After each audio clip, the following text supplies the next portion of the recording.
Hi, I'm Padraig, and today I'm joined on Wiwibloggs by Rachel Goode, one of the six finalists in Ireland's Eurosong 2022. Rachel, are you ready for this interview? Let's do this.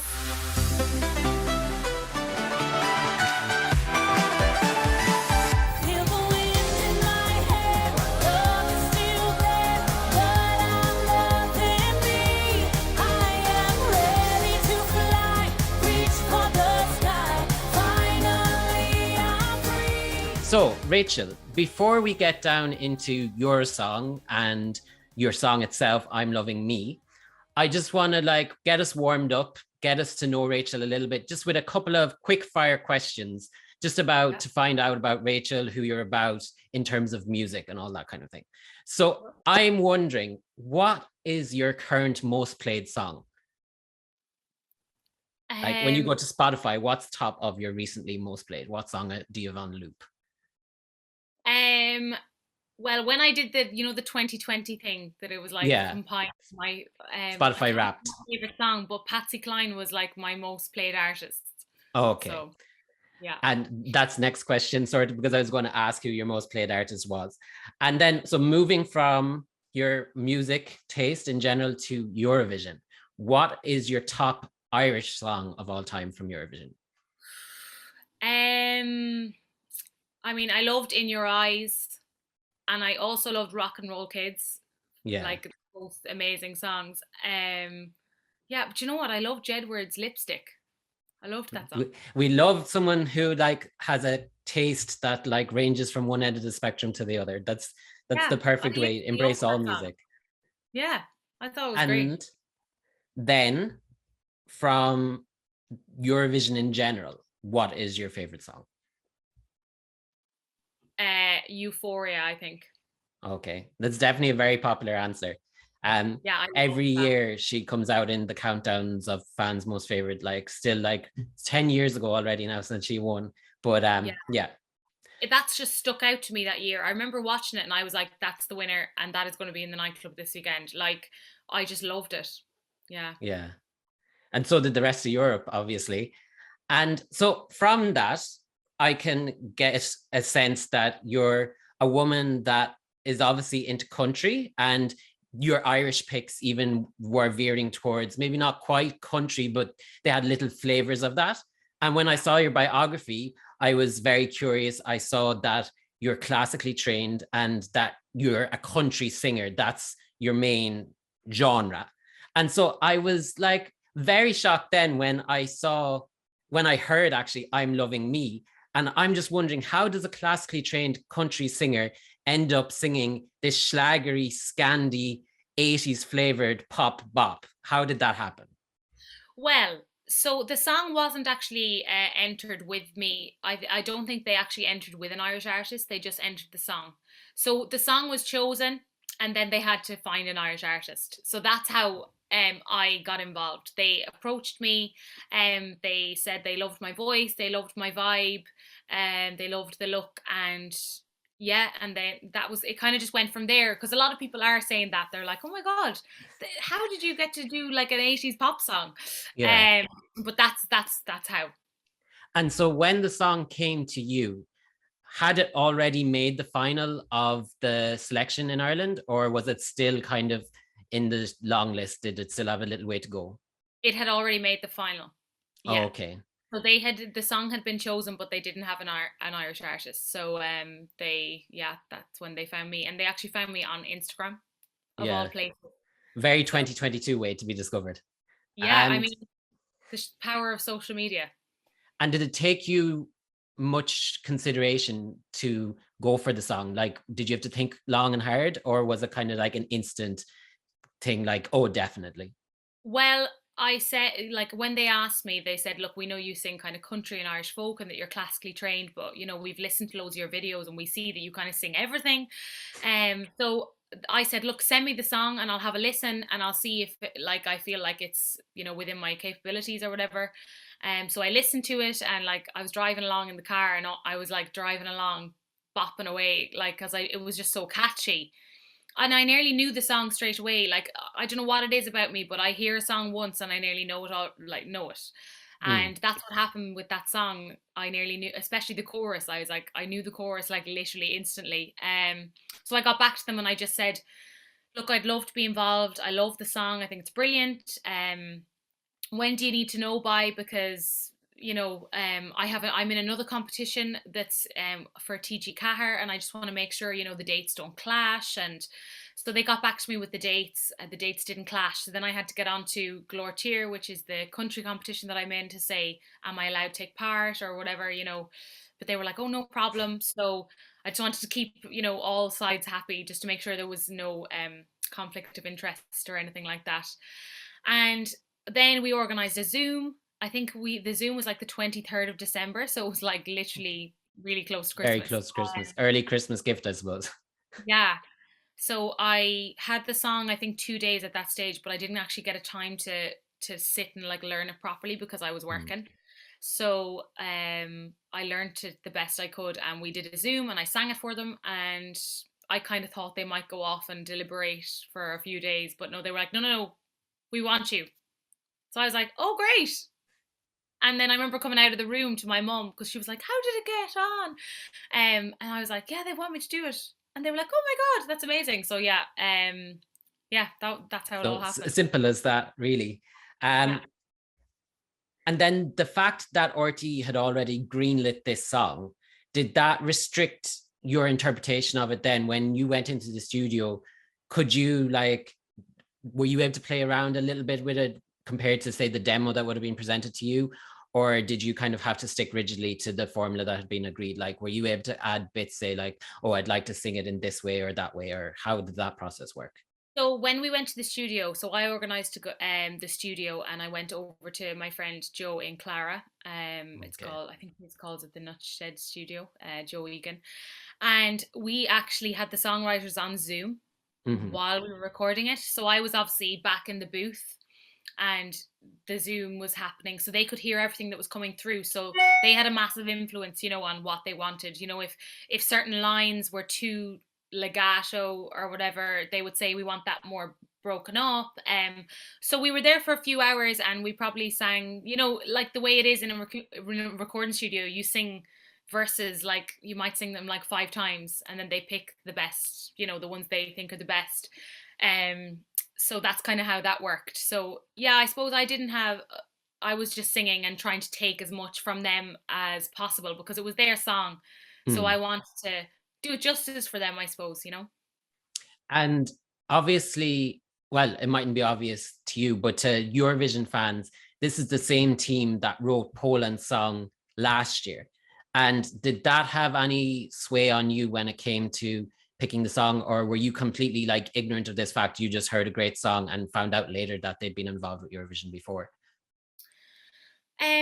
So when I got the message at first, I actually didn't know that they were involved in Poland's song. So it wasn't until I think we did the Zoom and I did the kind of audition on Zoom, I sang, and then we had a chat, and then they told me that they were involved in Poland's song last year. But I think how that happened, Johan explained this the other night, was actually the song was released and Poland approached them, I think, to There's definitely a version of the Polish song with a female singer. I think she was one of the songwriters last year, and that's definitely out there too. So I think it was floating around. I think it was actually released first, and then Poland asked could they have the song for Eurovision, and they were like, oh yeah, sure. So then when they were making this song, obviously Johan was saying the other day that they had positive things, but they also had negative things. So they said that when they were writing this song, they learned a lot from that, and they really tried to take a lot of the really classic elements of Eurovision and put it into this song, like key changes and so yeah, they've worked really hard on this song. And how have you kind of made it your own? How do you connect with the song? What meaning and emotions do you get when you're singing or when you're thinking of it, and what does it mean to you in general? Because obviously you weren't there the songwriting process, you came in later, but as a country singer you're used to injecting your feelings and emotions into other people's songs. So what does this song mean to you personally? Yeah, so like any song I sing, I always find like I have to try and connect with it, the words, because if the words Mm. don't really mean anything to me, then I can't, connect with the song. But this song is, it's all about loving yourself, and like the saying they say, if you don't love yourself, you can't love anyone else. Yeah, And it's about that journey of like getting to the stage of, feeling content and feeling happy. And I've been like, I'm 30 years of age now. I've been through lots of, moments in my life where I've been very unhappy in myself, in, relationships and stuff. And this feels like that moment where you're like, finally, you're free of all that, and you're finally content and happy. And actually, that's the way I feel now in life. So yeah. the song speaks to me. I think if I was to have had this song, 10 years ago, it would have been a different story, because I wouldn't have been able to connect with it at all, because I was miserable. Um, in certain elements of my life. So yeah, like that's why it connects to me. Okay, and will you be bringing the same energy to the Late Late Show studio, or will it be slightly different than the track? Like, will the performance be the exact same? Because I know when I was talking to Brooke, there was certain elements of her song where there's kind of auto tune, well, not exactly auto tune, but there's technical effects on her voice. So she's going to sing it slightly different in studio. Can we expect yours to be just the same, or will you be kind of bringing a little twist to it on the night? No, we hope that it will be pretty similar to the track. Yeah, Yeah. yeah. And speaking of the performance on the night, can you tell us anything about what you've planned in terms of staging or anything like that? So it's been yeah, it's been a bit mad, because obviously the rules have changed a lot, like Mm-hmm. just in the last like week or so. Like, so originally, we weren't allowed dancers and stuff like that because of COVID. Now we're allowed dancers. So yeah, there might be dancers. Um yeah, so there's a few different things. I can say the word neon will Okay. be kind of there. So Um similar vibes to the lyric video that people would be able to see on YouTube. yeah, like similar-ish vibes to that. Mm. Yeah, like for the graphics and stuff like that. And yeah, what else? Um yeah, maybe And that's all I how can say. have you picked out your costume? Yes, we still have a few, like we're kind of going between a few different things, but yeah, um we kind of have that picked out as well. Yeah. And I saw on social media that the six of you, the six finalists, were in RT earlier on this week. And was Yes. that for rehearsals, or what was that going on? And will you be back next week for more? So it was kind of, I don't know if I'm really allowed to say what it was for, but it was kind of like Okay. behind the scenes kind of bits, Top secret till the night. Well, I think before each act comes on, they're going to show bits and bobs, about our Oh, a lives and little stuff like postcard or VT, that. yeah. Yeah, exactly. So we were recording some stuff like that, but it was really nice to meet everyone, because, Mm. but it didn't feel like a competitive nature either. We all just met and had a chat, and we were all singing together, and it was such a nice day. Actually, it was a really really nice day, and it made me feel a bit more relaxed actually about the whole thing. That I wasn't That's turning up on the night being like, oh God, hi, like I'm against you yeah. tonight. It didn't feel like that at all. Yeah, that's one of the nice things. And I think you'll find going forward that if you do win Eurosong and go on to Eurovision, they have similar events, and there's often like the artists kind of make their own kind of tight-knit community, because it's ultimately you're only the six of you are going to be the only ones experiencing that experience come Friday week. So it's you're going to be the only six people who can say that you did Eurosong 2022. So you have a special bond with that, I suppose. Um and obviously your song is coming up, and you'll obviously be hoping that you'll be going on to Eurovision. And at the same time, you're doing Glór Tíre on TG Cahir, which for people outside of Ireland, it's basically a singing contest to become Ireland's next country music star. How are you going to manage to schedule everything? Because I think, if I'm not mistaken, I saw on your Instagram story that you're also studying, or you were showing lecture shots. So how is everything going to be? How are you going to, like, your superstar at time management, is it? I am one of these people that needs to be busy. Like if Mm. I'm sitting around, I'm like pulling my hair out. So like being busy actually suits me in a sense. But yeah, like I'm so used to juggling a million things. Like, you know, last year I was juggling, I went back, I decided to go back to college, you see, because when the pandemic hit and stuff, I lost a lot of my work. Hmm. So I was kind of like at a loose end. Will I go back to college? It was something I was always thinking about in the future, but I didn't think I'd go back so soon. But I applied and I got in. There was like very limited places on the course, so I said, right, we'll go back.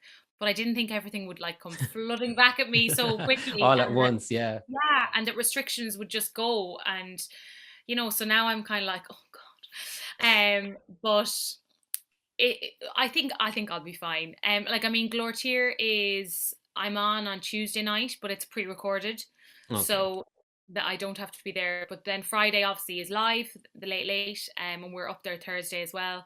And then Glortier does go live on the Tuesday, but so I'm on that Tuesday, and then I'm on the 15th, and then the 22nd is the final if I get to the final. But then that's it. Okay. Glortier is over So then. so your schedule will be freed up in time for Eurovision. People don't need to be Oh yeah. worrying about that. No, no. If I win by May, we'll be all good. Yeah. Yeah. And Gloria Cheer is country music, and your back catalogue mostly to date is country music. But now, obviously, a whole raft of people have discovered you because of I'm Loving Me, and that's a completely different sound. Do you plan in the future, all going well, to revisit this, or is it kind of just a one-off that you can say that, oh, I've done that, I've done kind of a pop song, and now I'll go back to country? I mean, like I grew up singing all genres, but like I suppose my, you know, as you get older and as you find your voice and stuff like that, I kind of found that country and folk suits my voice the best. Hmm. Um, but I always loved pop, and I mean, I've always sang pop. I always thought of myself as, you know, a little pop star growing up. And I as I was saying earlier on, like I gig and I do all sorts of stuff like that. I've always sang pop songs. I think it's amazing that someone like had this song and saw me Mm. good enough to sing the song, because I absolutely love pop music, but I suppose I just never thought of myself as a pop singer. So, but they are so like encouraging and supportive of me, and they're like, "We think you're amazing," and I'm like, "Oh, great." Maybe pop is great for me, you And know? you found calling. Yeah. So I mean, who knows what'll happen in the future? I'm not ruling anything out. Well, you'll definitely have this ticked off your bucket list anyway. But let's say now you're in Eurosong. I presume this is your first time that you've tried. Like, have you sent in songs before or anything like that? I was put forward years and years ago. I was on the All Ireland Talent Show. It was the very first All Okay. Ireland Talent Show that came out. I think I was only 16, and after I was on that, I was approached by some songwriters from Greece to Hmm. be their singer for their song. They wanted to enter a song for the Irish Eurosong. I think Eurosong was still a thing then, or maybe it wasn't. Maybe it was the way, you know, the way they sometimes just you send songs and Yeah, they they've choose. the internal. And I was can't that remember. classical at the time? No, it wasn't a classical Okay. song. It was it was kind of like a ballad, I suppose you could say. Yeah. But it was had that kind of there was strings in it and stuff like that. So Okay. I So suppose it had very that kind ethereal of crossover kind of. vibe. Yeah. Yeah, it was actually a nice song. So that was entered, but it wasn't successful. It wasn't chosen. But Hmm. I knew someone on the panel actually, and they had come back and said that, you know, they all the panel thought your voice was fab, and that it got to the final 10. I think you liked the song, Okay. but they didn't think the song was strong enough. But I was only 16 or 17 at the time anyway, so I was quite young, you So know. yeah, so you're coming back with it with a like a load of a decade of experience probably now at this stage.